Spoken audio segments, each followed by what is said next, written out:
Olá, amados, Pai do Senhor Jesus Cristo, Pastor Joimar com vocês, trazendo mais uma aula de teologia para aqueles que não têm tempo de ir à escola bíblica, né? Nas quintas-feiras aí, a escola bíblica não é só domingo, né? Nos estudos bíblicos nas quintas-feiras ou nas terças-feiras em algumas igrejas, mas conseguem assistir no seu serviço um pouco pela internet, tá bom? E antes de tudo, eu quero agradecer a você e pedir que nos ajude a conseguir mais 12 inscritos para podermos então ministrar essas aulas online aí no YouTube. E você que já é inscrito, muito obrigado. Deixe seu like, compartilhe com mais 3 pessoas pelo menos, para que esta aula atinja mais pessoas possível, para que outras pessoas conheçam mais da beleza de Deus. Vamos lá então? Atributos, onipotência. Então, começando, o ponto de partida para a onipotência de Deus, claro, não é simplesmente a revelação do mundo, de como foi criado, que nós podemos ver da criação, ou no céu, ou na terra, ou no mar. Nós partimos a partir da Escritura Sagrada. A Bíblia é a verdade revelada de Deus pelo próprio Deus. Então, nós, através da Bíblia, cremos que Deus é onipotente e criou o mundo. Vocês relevem um barulho aí, tá? Eu pensei que hoje ia estar mais silêncio por ser sábado à noite, mas nós não prevemos tudo, né? Então nós não partimos da ciência e do espanto de ver o tamanho do cosmos com as novas descobertas aí das naves, tanto as Voyagers, como também os grandes telescópios, os mais poderosos telescópios. Não é por causa disso que nós afirmamos a onipotência de Deus. Essas coisas nos ajudam a ver mais sobre ela, mas nós cremos a partir da Escritura que Deus é onipotente. E não há uma forma sadia de se imaginar o Deus da Bíblia sem conceber que ele seja assim. O poder de Deus é a prova da sua soberania. A infinidade de poder que ele tem é prova da sua onipotência. E nós acreditamos nisso porque a Bíblia diz assim. Mas o que é onipotência? A onipotência divina é o fato de Deus poder fazer toda a sua vontade, tudo o que ele decretou. Pastor, é importante tratar sobre esse assunto tão batido? É importante, porque faz parte do nosso conceito cristão teológico, mas também porque o Deus que tem sido pregado em muitas igrejas evangélicas, para espanto nosso, nos dias de hoje, é um Deus que não pode fazer tudo quanto ele quer. Ele pode fazer algumas coisas, mas é restrito por outras situações. Então a aula de onipotência é muito importante. Eu quero apresentar para vocês então alguns conceitos a respeito de onipotência divina com alguns autores, e nós, claro, vamos ver na própria Bíblia também, tá, meus amados? Então eu começo aqui com Louis Berkhof. Para Berkhof, a soberania de Deus acha expressão não somente na vontade divina, mas também na onipotência, ou em seu poder de executar a sua vontade. Pode-se denominar o poder de Deus a eficaz energia da sua natureza, ou a perfeição do seu ser, pelo qual ele é a casualidade absoluta e suprema. Então, Berkhof trata com a questão de Deus ter uma infinidade de poder, e todo poder proceder dele, e energia proceder dele. Temos até a palavra monergismo. Para quem ama as Escrituras, nós acreditamos que Deus é o único que tem energia própria, como nós vimos ali anteriormente na doutrina da autoexistência de Deus, tá bom? Já no dicionário Bakers define a onipotência como o Deus que pode fazer todas as coisas, porque Deus é o Deus supremo. Eu usei aí a edição de 1982 do dicionário Bakers, tá? É claro que muitas vezes nas doutrinas que nós acostumamos a explicar e a ouvir também, somos acostumados a ouvir, existem variações de entendimento, e os escolásticos acreditavam que essa onipotência de Deus era tal que ele podia inclusive exterminar a si mesmo. Mas quem eram os escolásticos, né? Então os escolásticos, esse termo vem do termo grego, manter uma escola. Os escolásticos né, doutrina da escola, tá, acreditavam que podiam misturar a filosofia com as doutrinas eclesiásticas. Isso na Europa, nas universidades europeias do período do século IX até o século XVII, eles acreditavam que poderiam concatenar a filosofia aristotélica, platônica, com o conceito teológico, o conceito bíblico. E é claro que arranjaram alguns problemas, tá, para si mesmos e para a doutrina. Então, um dos problemas foram questionamentos levantados por eles sobre o poder de Deus. E eles começaram a imaginar que Deus poderia até mesmo criar um meio de agir contra si próprio. É claro que para nós isso é um absurdo, tá? Outros que acompanharam os escolásticos de alguma medida foram os sofistas, que também apresentaram suas elucubrações a respeito da onipotência divina. Lá no dicionário Bakers ainda, o Harrison aponta que as objeções sofísticas são às vezes levantadas contra a onipotência divina, ao invés de ajudar, criando pseudos problemas. Isto é, eles imaginam coisas errôneas a respeito, premissas errôneas, e é claro que as respostas vão ser errôneas também. Então, para os sofistas, Deus pode criar, por exemplo, uma pedra tão grande que nem ele consegue carregar. É claro que isso é uma infantilidade absurda, mas foi uma teologia vigente, tá, ligada inclusive à Igreja Católica até o século XVII. Calvino, porém, João Calvino, 1509 a 1564, o grande reformador francês da religião cristã. Inclusive, você que não possui, compre as Institutas de João Calvino. É um tratado teológico que explica a fé cristã a partir do ponto de vista exegético, tá, histórico, teológico.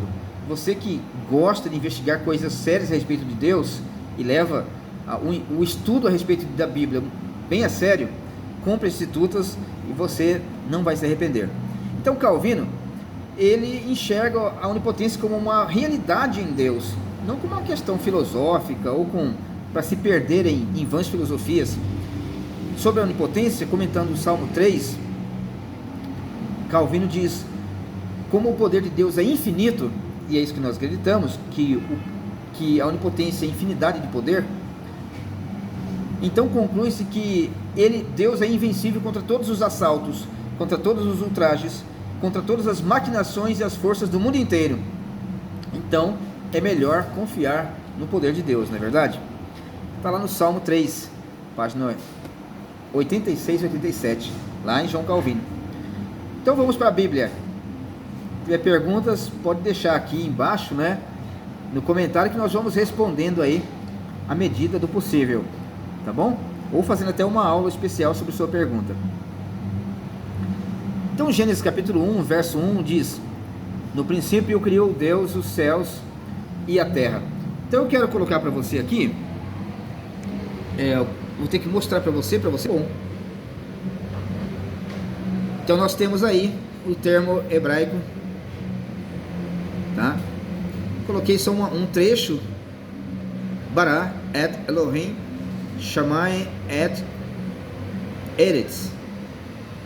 Voltando aqui, não é para mostrar que sabemos hebraico não, mas é importante para quem já conhece hebraico e quer lembrar aí das palavras destacadas. Embora eu tenha colocado no princípio, tá, lá na parte de texto hebraico, eu não coloquei a palavra Bereshit, tá bom? Porque eu quero destacar apenas, nesse momento, a palavra aqui, Bará, tá? Então criou Deus os céus, Bara et Elohim Shammai et Eretz. Então, criou Deus os céus, no hebraico sempre se diz no plural céus, tá? Não céu, com todas as suas leis físicas. Ele criou os céus, Deus criou os céus com suas leis físicas, suas peculiaridades que permitem a vida como nós conhecemos em todo o cosmos. Então a palavra Bará denota a criação a partir do nada, do vácuo, da não existência. O povo hebreu que saíra do Egito precisava que Moisés os guiasse Mas é claro que Deus guiava Moisés e eles tinham que confiar em Deus. Moisés não era Deus para eles, não devia ser, né? Embora Deus tenha dito, olha, você vai ser Deus para ele e Adão será, você vai ser como se fosse eu para eles, tá bom? E Arão será como o seu profeta. Mas é claro que tratando aqui da criação, no primeiro livro de Moisés nós vemos Deus está tratando com aquele povo para tirar da mente deles os falsos deuses que eles conviveram no Egito. É claro que não estou dizendo que eles eram idólatras, mas a idolatria os cercava por todos os lados. Eles passaram 400 anos ou 430 anos, de acordo com algumas interpretações dentro da própria Bíblia, na terra do Egito, cercado por falsas doutrinas de falsos deuses e deuses para a criação inclusive. Então Gênesis obrigatoriamente tem que começar no princípio, no começo de tudo. Elohim criou os céus e a terra. Deus criou os céus e a terra. Então não houveram criadores da terra. Não houve um Deus só, o criador do mundo, ou que mantém a vida no mundo. Mas o Deus da Escritura é o responsável por chamar a criação à existência. É o Deus verdadeiro. Nós vamos para outro texto e então veremos mais claramente. Então a pergunta imediata que surge para quem está lendo a Bíblia pela primeira vez ou alguém que não tem muito contato com a Escritura é: peraí, mas como pode o universo ser criado do nada? Como pode o tudo ser criado do nada? Então, explanando sobre o poder de Deus e seu completo governo, temos uma resposta lá na Idade Média, com João Calvino, lá nas Institutas da Religião Cristã, que eu falei com vocês. Calvino diz: de fato, o Senhor se atribui a si mesmo a onipotência e quer que conheçamos que se encontra nele, né? Não como imaginam os sofistas que essa onipotência exista, mas sim uma onipotência real, não adormecida, onde Deus simplesmente deu corda no mundo e deixou com que o mundo funcionasse, como dizem os ditados populares, que Deus não está na Bíblia, mas pessoas costumam dizer: faça a tua parte que eu te ajudarei, como se fosse Deus que tivesse dito isso, e não é assim que funciona, tá? Porque Deus, ele trabalha enquanto nós dormimos. Então, continuando com Calvino, tá? O poder de Deus, a onipotência é sempre desperta, porque Deus não dorme. Ela é eficaz, ela cumpre o seu propósito, ela é ativa e sempre em ação. Deus não descansa. Deus não precisa descansar. Ele governa e tem tudo sob controle e todos os movimentos particulares. Em outras palavras, Deus conhece o macro-universo, Deus controla o macro-universo, o cosmos, e Deus também controla as particularidades de toda a criação, dos seres que nós consideramos mais desimportantes na biologia. Claro que nós sabemos que não são, do ponto de vista biológico, todos são importantes. Deus controla todas as coisas. Ainda continuando nas Institutas, no assunto da onipotência, Calvino ressalta que Deus é chamado Todo-Poderoso não porque pode fazer simplesmente todas as coisas e agora está em repouso, ou porque mediante um instinto geral ordena que continue sua ordem que dispôs na natureza, senão porque governando com sua providência o céu e a terra, de maneira que rege tudo o que aconteça, e tudo o que acontece está determinado pelo seu determinado conselho. Eu estou usando aqui a versão em espanhol, tá? Da Felire, para quem quer acompanhar. Então, vamos para o fim deste trecho da aula. No primeiro trecho, a Bíblia afirma que Deus criara o mundo do nada. Para responder aquela pergunta do início: como Deus pode ter criado tudo do nada? A Bíblia diz que ele apenas pronunciou sua palavra, Hayah, isto é, exista, haja, e do nada foi o universo formado. Hebreus trabalha com a palavra fé, que pela fé foi o universo formado. É claro que ali está trabalhando Não que Deus tenha fé em alguma coisa, mas Deus tem fé em si mesmo, tá? Ele não tem fé em algo externo a ele. A fé dele é em si mesmo, porque Deus não pode ser idólatra.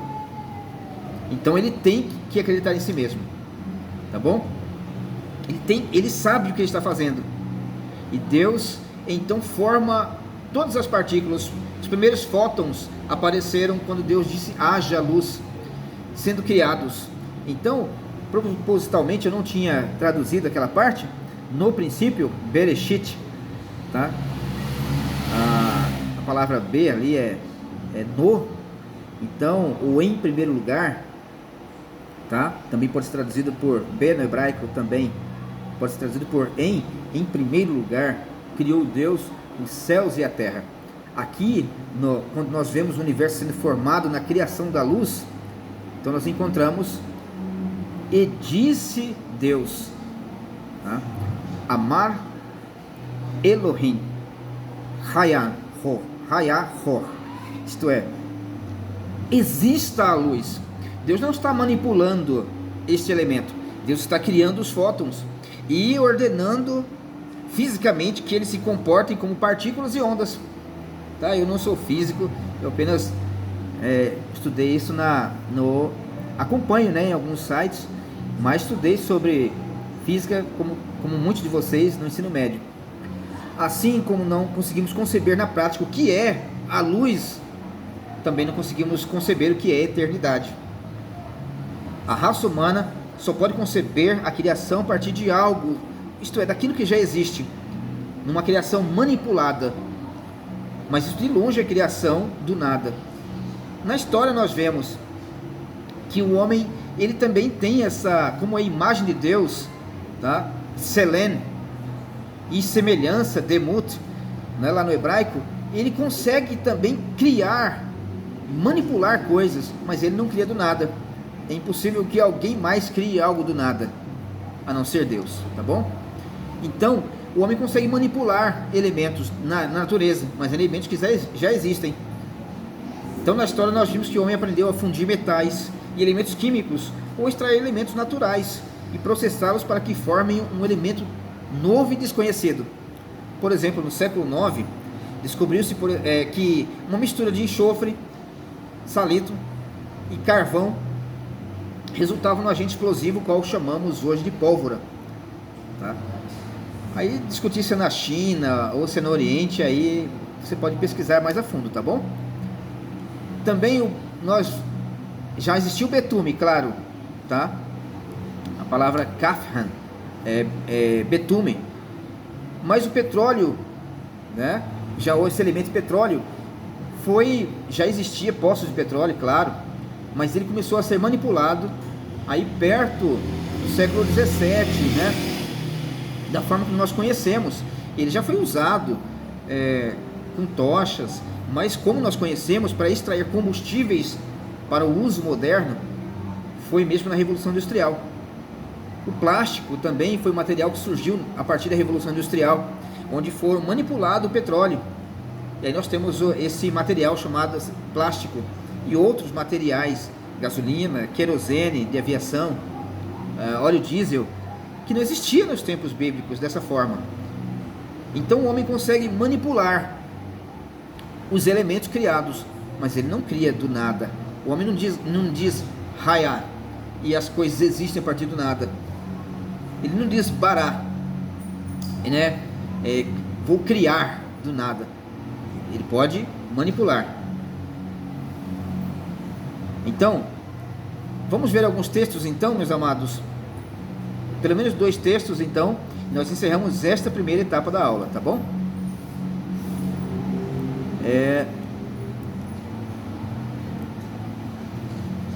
Continuando aqui.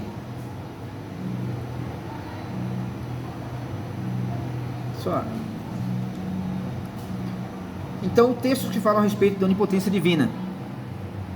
Nós vemos lá Isaías 45:7, que já foi citado na aula anterior. Deus dizendo: eu formo a luz e crio as trevas, faço a paz e crio o mal. Eu, o Senhor, faço todas essas coisas. Então ele consegue criar do nada, tá? Formar a luz do nada.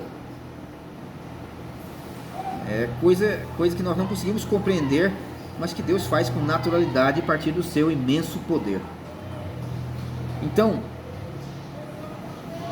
com muito temor, imaginemos por um momento a criação das partículas subatômicas, as moléculas, os elétrons orbitando nos átomos, sendo energizadas pelo poder do Altíssimo numa escala cósmica, não só numa molécula, mas em todos os átomos de todo o universo.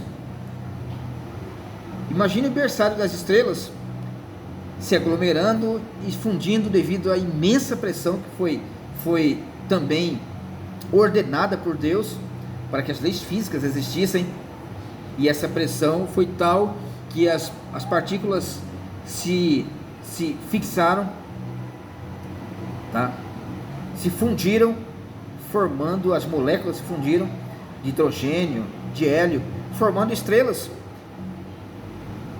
Então, por todo o universo, os berçários de estrelas de dimensões realmente inimagináveis por nós existem e estão aí à nossa disposição para vermos através de telescópios ou da própria internet, né? Antes de passar para mais textos, então, porém, há belíssimas definições apresentadas da onipotência. Arthur Walton Pink, como nós conhecemos no Brasil, Arthur W. Pink, diz que a onipotência é o poder de Deus, é aquela capacidade e força pelo qual ele pode fazer tudo que lhe agrade, tudo que a sua sabedoria dirija, tudo que a infinita pureza da sua vontade resolva. E o que tem a ver isso conosco? Por que nós precisamos aprender sobre isso, pastor?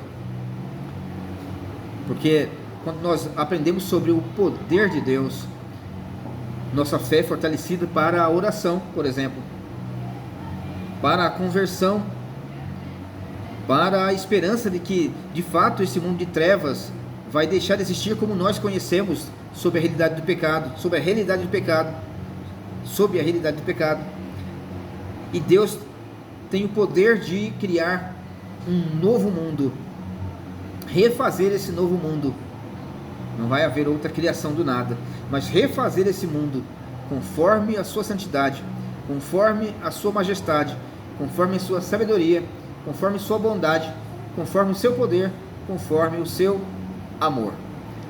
Então, esta etapa da aula está encerrada. Continuamos no próximo vídeo que vai ser lançado já, assim que você terminar de assistir, já pode assistir a segunda parte, tudo bem? Muito obrigado, fiquem com Deus, meus amados, até o vídeo 2.